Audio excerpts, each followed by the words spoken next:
그 다음에 소유권 이전 등기를 보셔야 되는데, 소유권 이전 등기는 아직 민법에서 공부를 안 하셨기 때문에 보기 좀 힘들어요. 그건 나중에 이제 하나씩 보시게 될 테고요. 쭉 넘어가겠습니다. 그 다음에 각종 권리에 관한 등기도 나와 있는데, 이것도 민법에서 먼저 공부를 하셔야지만 등기법이 진행이 가능합니다. 민법에서 먼저 공부를 하셔야 되는 부분이에요. 그래서 차분히 기다릴 겁니다. 제대로 될 때까지. 네.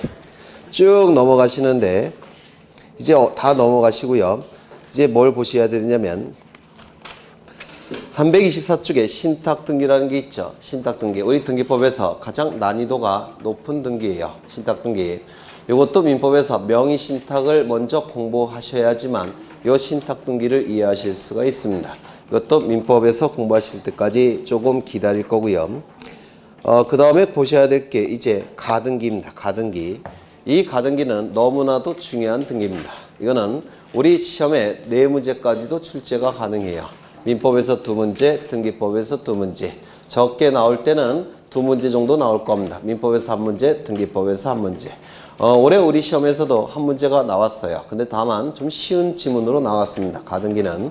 그래서 민법에서 출제가 될 때는 쉬운 내용이 나오고요. 등기법에서 출제가 될 때는 좀 난이도가 있게 나옵니다. 이게. 그래서 등기법에서 좀 공부를 해두시면 민법은 아주 쉬운 쉬운 문제가 될 겁니다. 그래서 가등기를 보실 거예요. 등기 중에서 가장 중요한 등기이면서 가장 어려운 등기 중에 하나입니다. 가등기.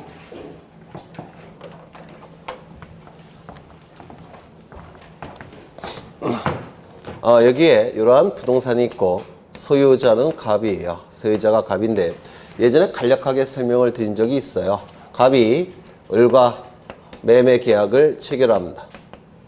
그리고 을은 갑에게 계약금을 지불했고 중도금까지 지불한 상태입니다. 잔금은 아직 지불하지 않았습니다. 그러면 갑은 을에게 등기해 줄까요? 안 해줄까요?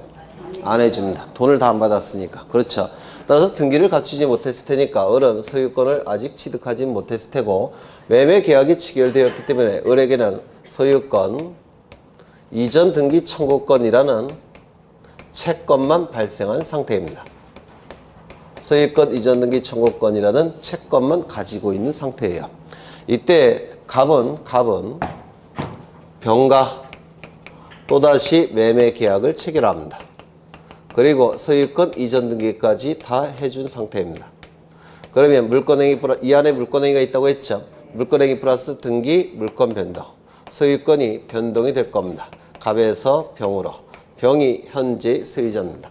이때 요 매매 계약은 유효입니까? 무효입니까? 이게 뭐예요? 제1매매, 제2매매, 이중매매죠. 이중매매는 원칙이 유효입니까? 무효입니까? 네? 유효예요. 유효. 왜냐면 이 부동산에 대해서 을과 병은 경쟁이 붙은 거예요. 경쟁은 자본주의 사회에서는 경쟁은 선인 것이지 악은 아닙니다.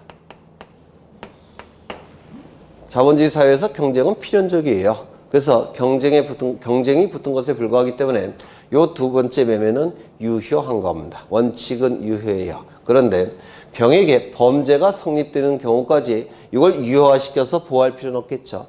따라서 병이 범죄로 처벌이 될 때는 그때 안에서 이게 무효가 되는 겁니다.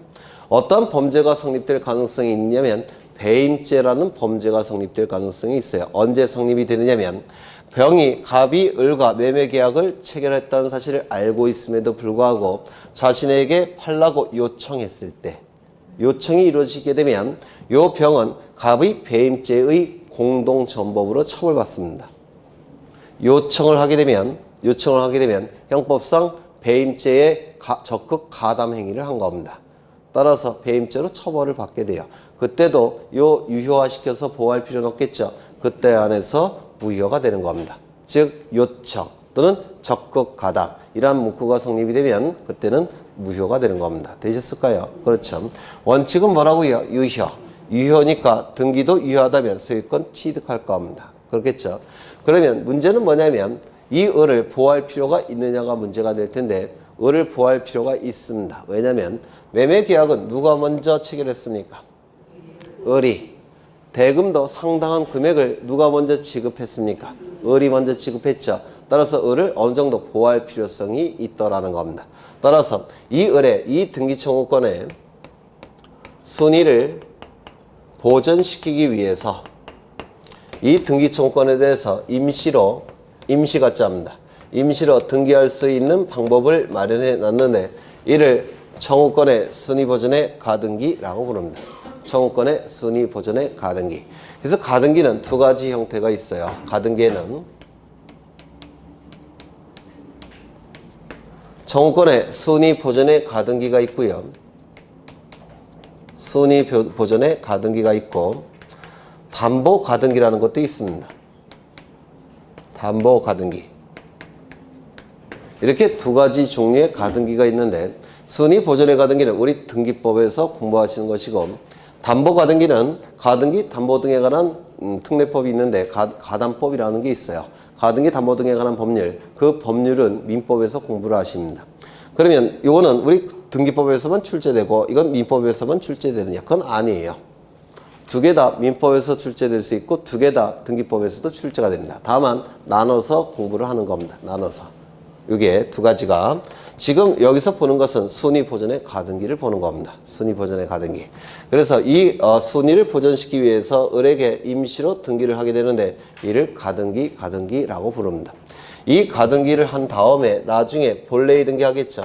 본래의 등기를 본등기라고 불러요. 본래의 등기는 뭘까요? 매매계약 체결되었으니까 소유권이 넘어가야 되겠죠. 본래의 등기 뭐겠습니까? 소유권 이전 등기가 본래의 등기예요. 따라서 소유권 이전 등기를 하게 됩니다. 언제? 잔금을 다 지불하게 되면. 여기까지 되셨습니까? 그러면 이 소유권 이전 등기 시점에 을은 소유권을 취득합니다. 즉 물권 변동의 효력이 발생을 하게 돼요. 그러면 가등기 시점으로 물권 변동이 소급하느냐? 그건 아닙니다. 왜냐하면 가등기는 효력이 하나밖에 없다고 했죠. 순위 보전의 효력 하나밖에 없습니다.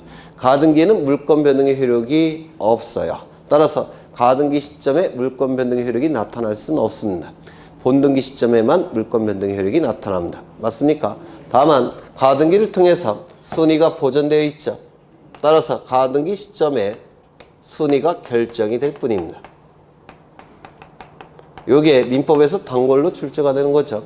본등기 시점에 소유권을 취득하는 겁니다. 다만 가등기 시점을 기준으로 순위가 결정될 뿐이에요. 이렇게 자꾸 출제합니다. 가등기 시점에 물권의 변동의 효력이 나타난다. OX, X. 이건 민법에서 자주 출제되는 지문이에요. 이거 되셨을까요? 그러면 등기부에는 어떻게 이루어지냐면 요게 먼저 됐고 요게 두 번째 됐고 요게 세 번째 됐다면 등기는 이렇게 이루어집니다. 갑구일까요? 을구일까요? 소유권에 관한 등기는 몽땅 어디에? 갑구에. 갑구에 이렇게 등기가 이루어지게 돼요. 1번 소유권 보전 갑. 1번은 대부분 소유권 보전 등기예요. 등기부가 만들어져야 되니까. 그 다음에 2번 소유권 이전 등기 청구권의 가등기. 그리고 을 이렇게 등기가 실행이 됩니다. 그 다음에 병명의로 등기가 돼야 되겠죠. 3번 소유권 이전 평 이렇게 등기가 실행이 됩니다. 그 다음에 이제 본등기 해야 되겠죠. 본등기는 어떻게 하느냐면 이 등기부는 지금은 다 전산등기부예요. 전산등기부라서 칸을 만들기가 굉장히 쉬워요.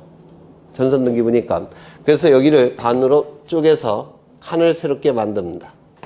이렇게 칸을 만든 다음에 여기다가 본등기를 합니다. 소유권 이전을 이렇게 등기를 합니다. 그러면 가등기와 본등기는 순위번호를 같이 쓰고 있죠. 그래서 가등기 시점을 기준으로 순위가 결정이 되는 겁니다. 다만 가등기 시점에 물권 변동의 효력이 나타납니까? 나타날 수는 없어요. 가등기는 물권 변동의 효력이 없고 순위 보전의 효력 하나만 있기 때문에 그렇습니다. 여기까지 되셨습니까? 그러면 물권 변동 시점은 어느 시점에 나타나냐면 여기 본등기 할 때 등기원인 날짜를 기록해요. 날짜가 기록이 됩니다. 그 기록된 날짜에 을은 소유권을 취득하는 겁니다. 이거 되셨을까요? 그렇죠. 이때 이 가등기가 이루어짐으로 인해서 이익이 발생하는 자는 누구겠습니까? 네? 을이겠죠. 을은 등기 권리자. 가등기가 이루어짐으로 인해서 불이익이 발생한 자는 누구겠습니까? 등기부만 놓고 볼 때 병은 아직 없을 때예요. 등기 의무자. 그래서 이 등기 의무자와 등기 권리자가 등기소에 가서 등기를 공동으로 신청함이 원칙입니다. 그래서 이 가등기도 원칙은 공동 신청이에요. 다만 예외로 두 가지가 인정이 되는데 단독 신청에 의한 경우도 있고 그 다음에 법원의 명령에 의해서 가등기가 이루어지는 경우도 있습니다. 여기서 출제가 되는 것은 요거예요. 단골로 출제가 됩니다. 단독 신청. 단독 신청에 의한 경우 세 가지가 있는데요. 첫 번째, 판결서가 있다면 단독 신청할 수 있겠습니까? 그렇죠. 승소한 등기 권리자는 판결서를 가지고 등기를 단독으로 신청할 수 있죠. 등기의 진정성이 판결서를 통해서 확보가 됐으니까. 맞습니까? 두 번째, 가등기하라는 임시에 법원에 처분 명령 결정이 있을 때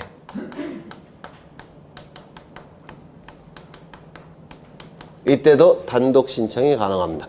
가등기하라는 임시에, 가짜는 임시 가짜예요. 임시에 법원에 처분 명령 결정이 있을 때 이때도 단독 신청이 가능합니다. 이유는요. 이것도 재판의 일정이라서 등기의 진정성이 이 결정서 갖고 확보가 된 겁니다. 따라서 등기의 진정성이 확보가 됐으니까 단독 신청이에요. 그 다음에 세 번째,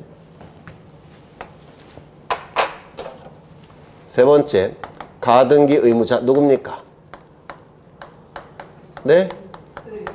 을이에요. 저기 써놨는데 가등기 의무자 갑이겠죠. 가등기 의무자 갑의 승낙을 받아서 그 승낙서가 첨부가 될 때는 단독 신청이 가능합니다. 그러면 이 세 번째 이유는 뭐냐면 가등기만 갖고 갑의 소유권이 을의 소유권으로 변동됩니까? 변동되지 않습니까? 가등기만 갖고는 소유권이 변동되지 않죠. 따라서 이 등기부자 갑이 직접 가지 말고 간단하게 승낙서로 대체하겠다는 겁니다. 이거 이해가 되실까요? 따라서 승낙서가 있을 때는 이때는 단독 신청이 가능합니다. 이 두 가지는 다른 등기에는 없습니다. 그래서 단골로 출제합니다. 이 두 가지는 꼭 기억하셔야 돼요.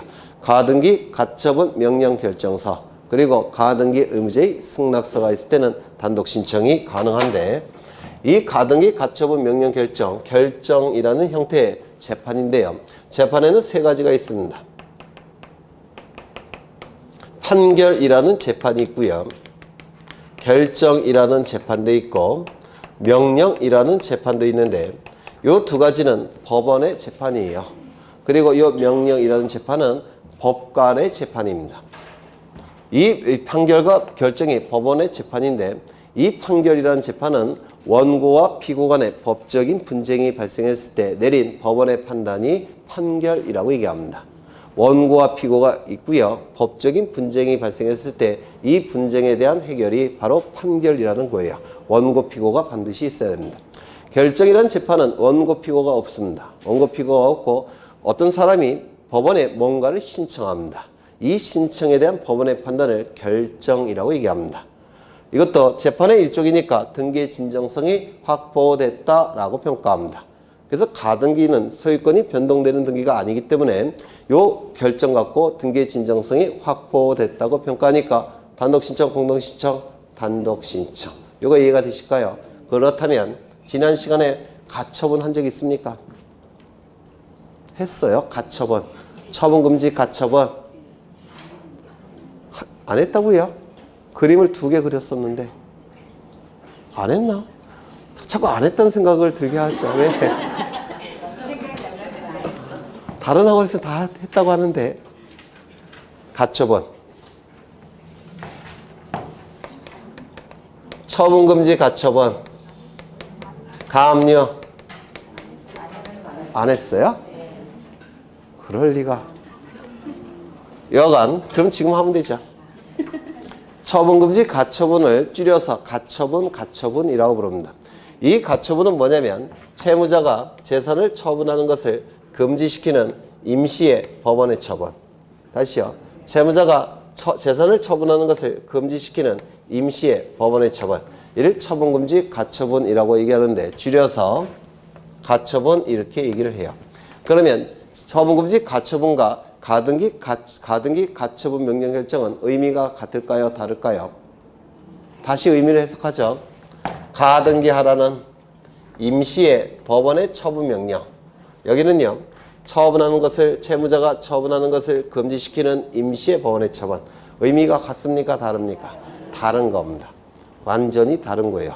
요거는 등기부에 가처분 이렇게 기록이 되고요. 이것은 등기부에 가등기 이렇게 기록이 됩니다. 이것은 단독 신청에 의한 등기고 이것은 법원의 촉탁에 의한 등기예요. 그래서 완전히 다른 겁니다. 그래서 여기 가처분이라는 용어는 쓰여져 있지만 우리가 얘기하는 가처분은 아니에요. 이게 바로 우리가 얘기하는 가처분입니다. 너무 어려워서 안 한 것 같아요. 네. 그래서 나중에 이걸 보실 겁니다. 좀 어려워요. 많이 어렵습니다. 그래서 우리 등기법에서 가장 어려운 거 3개를 뽑으자면 가처분 등기, 신탁 등기, 가등기입니다. 그래서 좀 어려워요. 그 중에서 제일 어려운 게 이거예요. 가처분 등기. 그래서 나중에 볼 겁니다. 여간 가등기 가처분 명령 결정과 처분금지 가처분은 똑같이 가처분이라는 용어를 쓰고 있지만 의미는 다른 겁니다. 되셨을까요?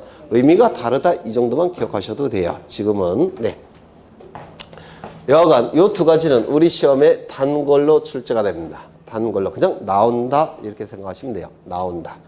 이때 이 가등기는 아무 때나 할 수 있는 건 아니고요. 가등기 하기 위한 요건이 있습니다.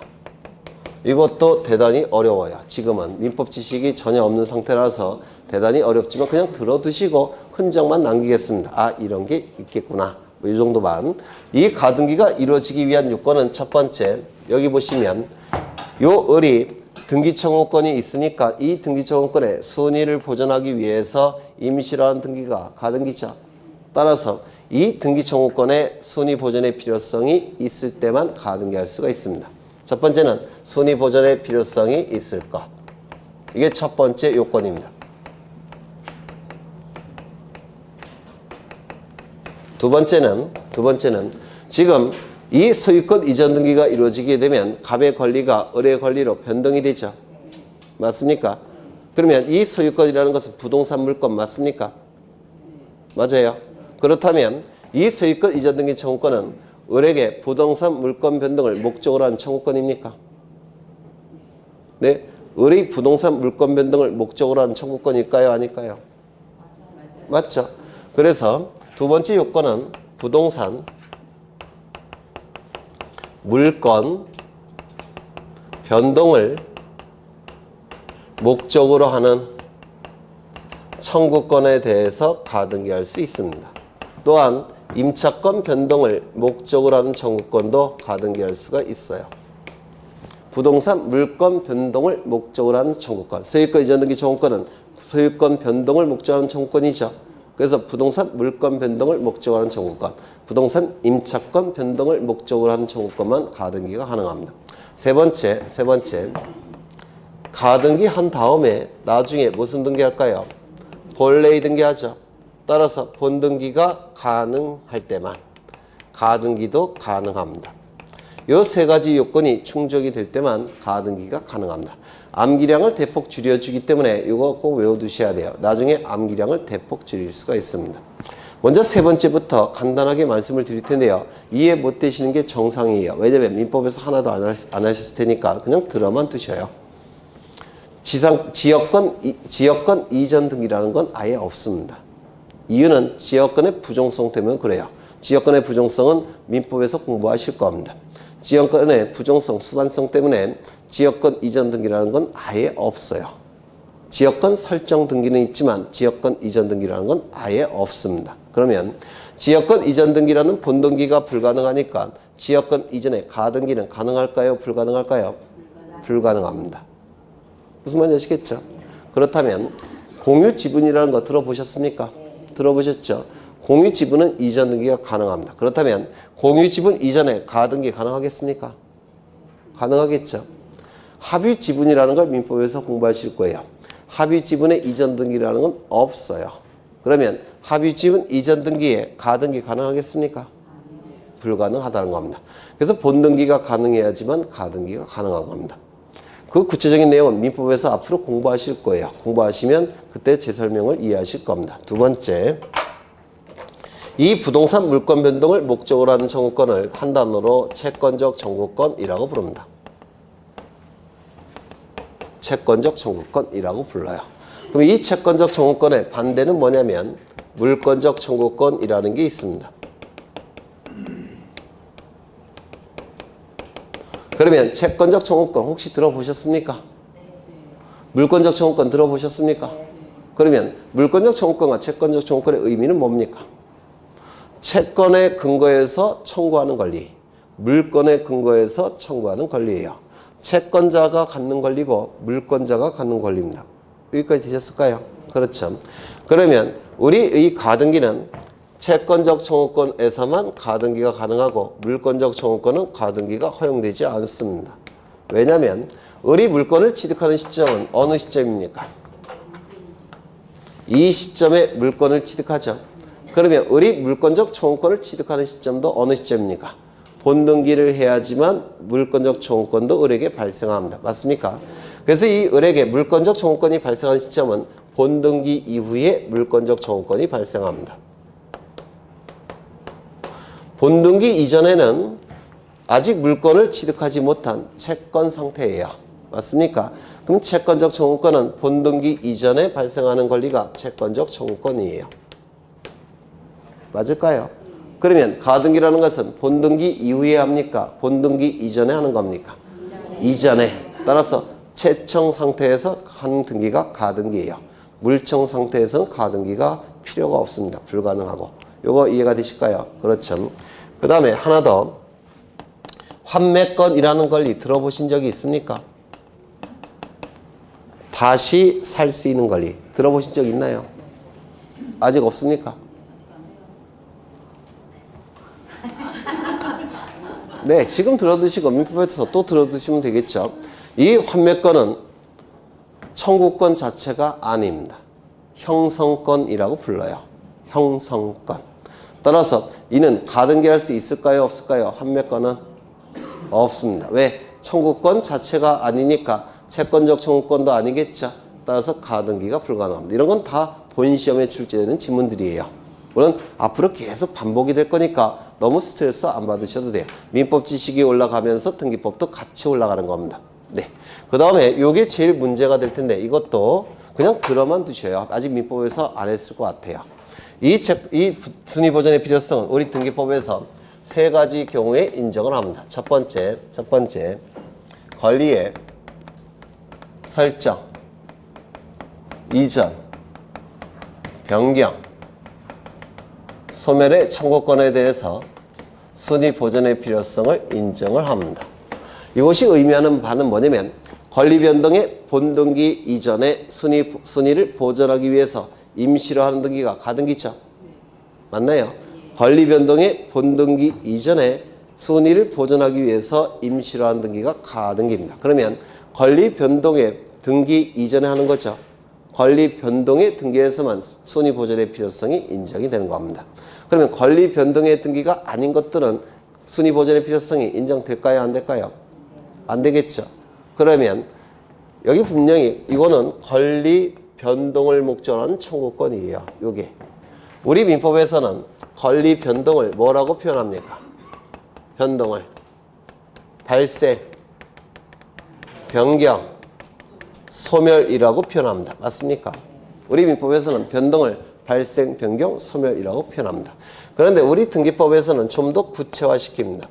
등기법에서는 구체화시켜서 보전, 설정, 이전, 변경, 소멸, 처분, 제한이라고 얘기합니다. 이거는 제가 했죠. 그래서 보전 등기, 설정 등기, 이전 등기, 변경 등기, 소멸 등기, 처분, 제한 등기라는 게 있습니다. 문제는 요 네 가지만 변동이에요. 발생, 변경, 소멸입니다. 보전은 존재하는 소유권을 보호한다는 뜻이니까 발생도 아니고 변경도 아니고 소멸도 아닙니다. 처분 제한은 처분 권능을 제한한다는 뜻이니까 발생도 아니고 변경도 아니고 소멸도 아닙니다. 그렇다면 권리 변동의 본등기 이전에 순위를 보존하기 위해서 임시로 한 등기가 바로 가등기니까 이러한 것만 권리 변동의 본등기예요. 이거는 권리 변동과 관련이 없습니다. 그렇다면 가등기할 수 있겠습니까? 없겠습니까? 없습니다. 보존 등기와 처분 제한 등기는 가등기가 허용되지 않습니다. 또한 표제부 등기는 권리 변동 등기가 아니겠죠. 표제부는 권리에 관한 내용이 기록되지 않으니까 따라서 표제부 등기도 가등기가 불가능합니다. 그래서 여기서 알 수가 있는 것이 물론 이건 기초과정은 아니에요. 표제부 등기, 보존 등기, 처분 제한 등기는 가등기가 허용되지 않습니다. 이것 때문에 두 번째 시기부 청구권 혹시 들어보셨습니까? 안 들어보셨죠? 정지조건부 청구권 이것도 안 들어보셨겠죠? 이런 청구권들은 우리 등기법에서 보존의 필요성이 인정돼서 가등기를 허용합니다. 이거는 민법 총칙 맨 뒷부분에 조건과 기한이라는 데가 있어요. 조건기한 거기서 공부를 하실 겁니다. 조건과 기한이라는 부분에서 그 다음에 세 번째 장래 확정될 청구권에 대해서 순위 보존의 필요성을 인정하게 됩니다. 장래 확정될 청구권. 혹시 민법에서 매매 이약 하셨습니까? 하셨어요? 매매 이약. 이것도 안 했으면 이것도 안 했겠죠. 이게 더 난이도가 높은 거니까. 그렇죠. 요 세 가지 경우에만 순위 보존의 필요성을 인정해 줍니다. 세 가지 경우만 순위 보존의 필요성이 인정되니까 가등기가 가능한 겁니다. 그렇죠. 그러면 요거의 반대는 뭐냐면 민법에서 하겠지만 시기의 반대는 종기예요. 종기부 청구권은 가등기할 수 없다는 뜻입니다. 정지 조건의 반대는 뭐냐면 민법에서 하겠지만 해제 조건입니다. 해제 조건부 청구권은 가등기할 수 없다는 뜻이에요. 이게 이런 것들은 전부 다 민법에서 하실 거예요. 민법에서. 그 다음에 여기 확정이라는 문구가 있죠. 반대는 뭘까요? 미확정. 그러면 장래의 미확정 청구권은 가등기할 수 있다 없다? 없다라는 뜻이에요. 이런 것들은 민법 지식이 이제 쌓여지면서 저절로 아시게 될 겁니다.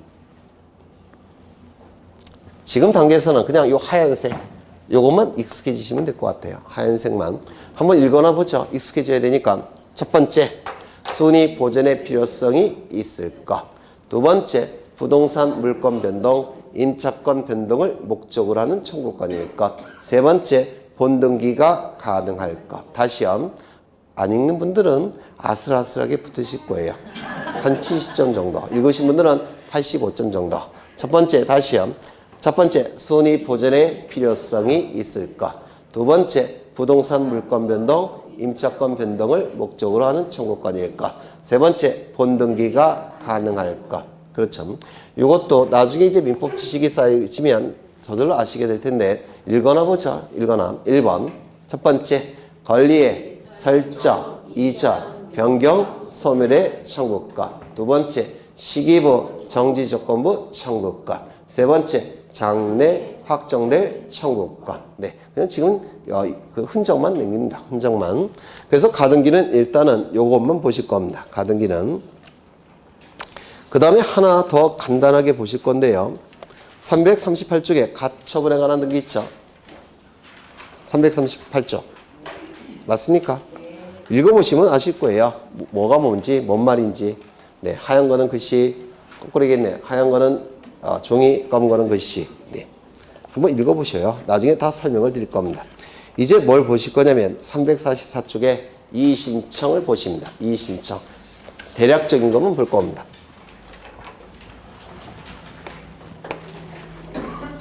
이의신청. 이의신청은 한자로 이렇게 써요.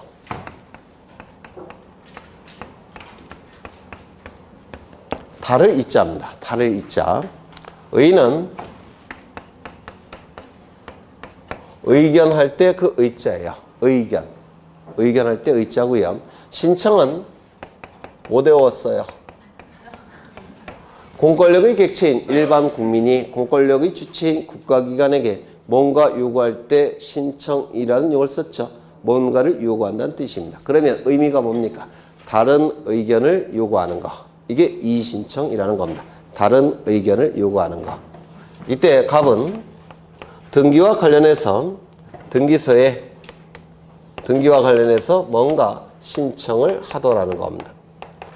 뭔가를 요구를 했다는 겁니다. 그러면 등기소는 답변을 해줘야 되겠죠. 따라서 등기소는 갑에게 신청인 갑에게 답변을 해줄 겁니다. 답변하는 방법은 처분 결정이라는 형식으로 답변을 합니다. 결정이라는 거 이거 들어보셨죠? 등기 실행 결정, 등기 각하 결정. 맞습니까? 그게 바로 결정이라는 형식인데요.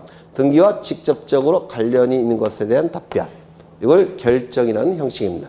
그 다음에 이 처분은 등기와 직접적인 관련이 없고 간접적인 관련만 있는 거. 예를 들어서 등기 기록에 열람을 신청할 때는 처분의 형식으로 나옵니다. 등기상 증명서 발급을 신청할 때도 처분의 형식으로 나오는데요. 의미를 알 필요는 없어요. 그냥 답변이다 이렇게 생각하시면 됩니다. 이 처분 결정이 신청인 갑의 시각에서 봤을 때는 부당하더라는 겁니다. 정당하지 않더라는 겁니다. 그렇다면 부당한 처분 결정을 받아들일 필요는 없겠죠. 따라서 다른 의견을 요구할 수 있다는 겁니다. 부당한 처분 결정과 다른 의견을 요구할 텐데요. 이때 등기소에 요구하는 건 의미가 없어요. 왜? 번복할 가능성이 별로 없으니까. 맞습니까? 따라서 한 단계 더 높은 국가기관에게 요구할 겁니다. 누구냐면 지방법원입니다. 지방법원에 다른 의견을 요구하는 겁니다. 이 신청을 하게 돼요. 한 단계 더 높은 국가기관인 지방법원에 이 신청을 하는 겁니다. 우리가 등기소와 법원은 원칙적으로 독립된 국가기관이에요. 업무가 다릅니다. 법원은 재판 업무를 담당하고 등기소는 등기 업무를 담당해요. 그래서 대등한 국가기관으로 보는 게 맞습니다. 그래서 보통 법원에서 등기소에 뭔가 등기를 요구할 때는 촉탁이라는 용어를 쓰는 겁니다. 촉탁. 그런데 예외적으로 이 신청 절차에서만큼은 상하기관입니다. 등기소의 판단을 뒤집을 수가 있기 때문에 상하관계예요. 따라서 이때만 명령이라는 용어를 쓰는 겁니다. 명령이라는 등기는, 명령에 의한 등기는 이의신청 절차에서만 나타난다고 했습니다. 그러면 아무나 이의신청할 수 있는 건 아니고, 이의신청을 하기 위해서는 이의신청할 만한 이익이 있어야 됩니다. 이걸 이의신청의 이익, 줄여서 이의 이익 이렇게 불러요. 예를 들어서 상속인이 3명 있는데 상속인이 막내 이름으로 상속등기가 됐습니다. 그러면 큰형 입장에서는 불만이 있을 수 있죠. 그러면 이의신청할 수 있겠습니까? 있을 겁니다. 그런데 큰형의 친구가 이의신청할 수 있겠습니까? 없을 겁니다. 왜요? 이의신청할 만한 이익이 없습니다. 상속인 아닌 자는 상속등기에 대해서 이의신청할 수가 없습니다. 법적인 이해관계가 있는 자만 이의신청이 가능해요. 그걸 이의신청의 이익 이렇게 얘기를 합니다. 줄여서 이의 이익 이렇게 불러요. 이의신청의 이익이 있는 자는 이의신청을 법원에 할 텐데 이의신청서는 이쪽으로 제출합니다. 이게 올해 금년도 등기공무원 시험에 출제가 됐어요. 이의신청은 한 단계 더 높은 국가기관에게 이의신청하는 거지만 신청서는 등기소에 제출합니다. 이유는요. 등기소로 하여금 한 번 더 번복할 기회를 부여하기 위해서 그렇습니다. 그러면 이의신청서를 등기소에 제출하게 되면 등기소는 판단하겠죠. 이 이의신청한 취지가 뜻이 상당한 이유가 있다라고 판단을 하게 되면 그 취지에 맞게끔 상당한 처분이나 결정을 합니다. 즉 번복해 준다는 뜻이에요. 이게. 그런데 이 신청의 취지가 이유가 없다라고 판단을 하게 되면 등기소는 3일 이내에 법원에 송부합니다. 송은 보낼 송자, 부는 주다 부자예요. 줄 부자. 그래서 법원으로 보낸다는 뜻입니다. 3일이라는 기간의 제한을 둡니다. 왜냐하면 이런 기간의 제한을 두지 않게 되면 서랍에 집어넣고 차일피일 미룰 겁니다. 그러면 손해는 갑에게 계속 발생해요. 그래서 3일이라는 기간의 제한이 있습니다. 이때 요 이의신청은 여기에 기간의 제한이 있지만 요 이의신청에도 기간의 제한이 있을까요? 없을까요? 네? 없습니다. 이유는 이 부동산 등기는 상당한 고가예요. 기간의 제한을 두면 너무 큰 불이익이 발생할 가능성이 있습니다. 따라서 이의신청의 기간은 제한이 없습니다. 이의신청의 이익이 있는 한 언제든지 이의신청할 수가 있어요. 여기 시험에 잘 나오죠. 또한 이의신청했다는 사실만 가지고 등기소의 처분 결정의 집행을 정지시킬 수 있을까요? 없을까요? 네? 없습니다. 이유는 이의 신청했다는 사실만 가지고 처분 결정의 집행을 정지시킬 수 있다면 정당한 경우에도 이의 신청하고 볼 겁니다. 정지시키기 위해서. 맞습니까? 부당할 때만 이의 신청을 해야 되는데 이걸 정지시키기 위해서 정당할 때도 이의 신청하는 경우도 생길 수가 있습니다. 그러면 법관의 일이 너무 많아져요. 그래서 우리 등기법에서는 정당할 때만 이의 신청하라는 의미에서 이의 신청했다는 사실만 가지고는 이 처분 결정의 집행을 정지시킬 수가 없습니다. 이걸 뭐라고 부르냐면 집행정지효가 없다 이렇게 얘기합니다. 어려운 거 맞아요. 그냥 들어만 두시는 겁니다.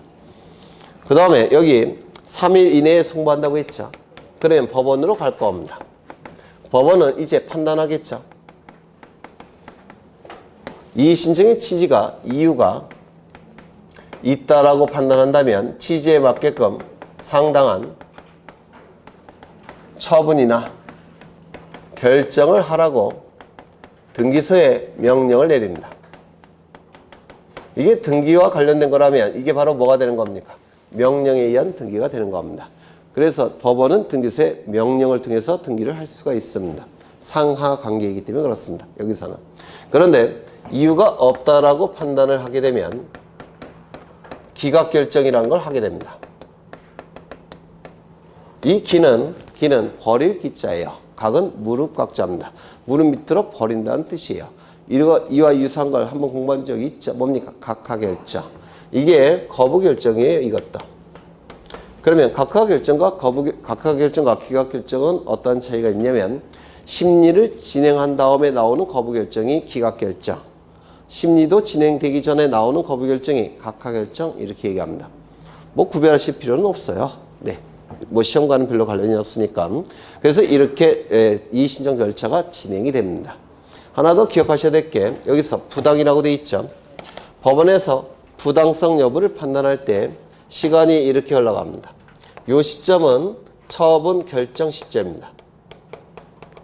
등기소에서 처분 결정한 시점이고요. 이 시점은 갑이 이의 신청한 시점입니다. 시간적인 갭이 있습니까? 없습니까? 있죠.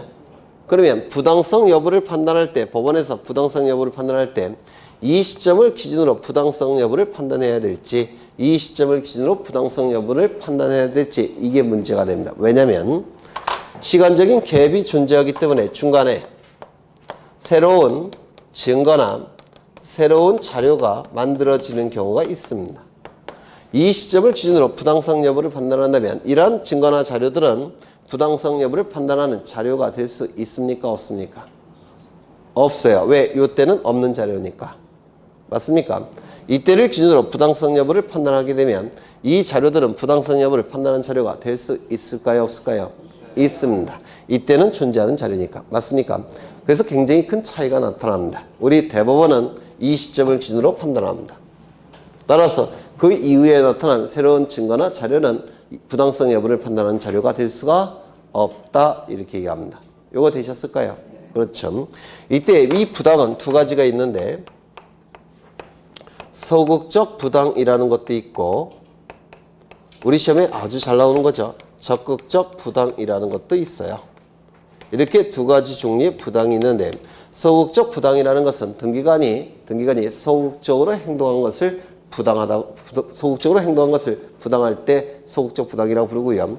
적극적 부당은 등기관이 적극적으로 행동한 것이 부당할 때 이를 적극적 부당이라고 부릅니다. 이것이 의미하는 바는 뭐냐면 등기가 신청이 됐을 때 각하 결정한 것은 등기부에 아무것도 행동을 안 한 거죠. 맞습니까? 따라서 각하 결정이 부당할 때 이를 소극적 부당이라고 불러요. 각하 결정이 부당할 때. 등기관이 아무 행동도 안 한 거죠. 거부만 하고 등기부에 아무것도 기록 안 했죠. 각하 결정은. 그게 부당할 때 소극적 부당이라고 불러요. 적극적 부당은 등기관이 적극적으로 행동한 것이 부당할 때 적극적 부당이라고 부릅니다. 각하를 해야 되는데 등기부에 행동을 해서 기록했습니다. 이렇게 기록했어요. 이건 적극적으로 행동한 것이죠. 즉 등기 실행 결정이 부당할 때 이를 적극적 부당이라고 얘기합니다. 그러면 부당하다고 주장한 등기 신청인은 이의 신청할 수 있겠죠? 부당하다고 주장한 신청인은 이의 신청할 수 있을 겁니다. 문제는 제3자도 이의 신청할 수 있느냐. 이게 우리 시험에 잘 나옵니다. 제3자도 이의 신청할 수 있느냐. 각하 결정이 부당할 때, 즉 소극적 부당의 경우에는 등기부에 어떠한 변화가 있습니까? 없습니까? 등기부에 아무것도 기록하지 않는 거죠. 그러면 제3자에게 손해가 발생할 가능성이 있을까요? 없을까요? 전혀 없습니다. 손해가 발생할 수 없는 자에게 이의 신청을 인정할 필요는 없겠죠.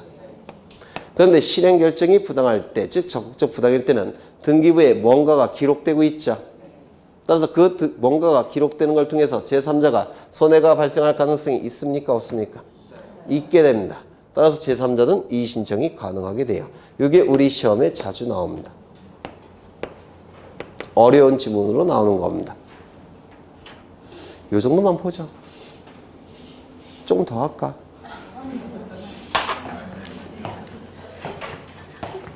그래서 이런 것도 기초 과정은 아니에요. 다만 반복을 좀 더 하기 위해서 미리 언급을 한 겁니다. 그래서 이 신청은 이 정도가 한 70% 정도, 80% 정도를 설명한 겁니다. 이 신청에 있어서. 네. 그래서 책을 다 보셨던 거고요.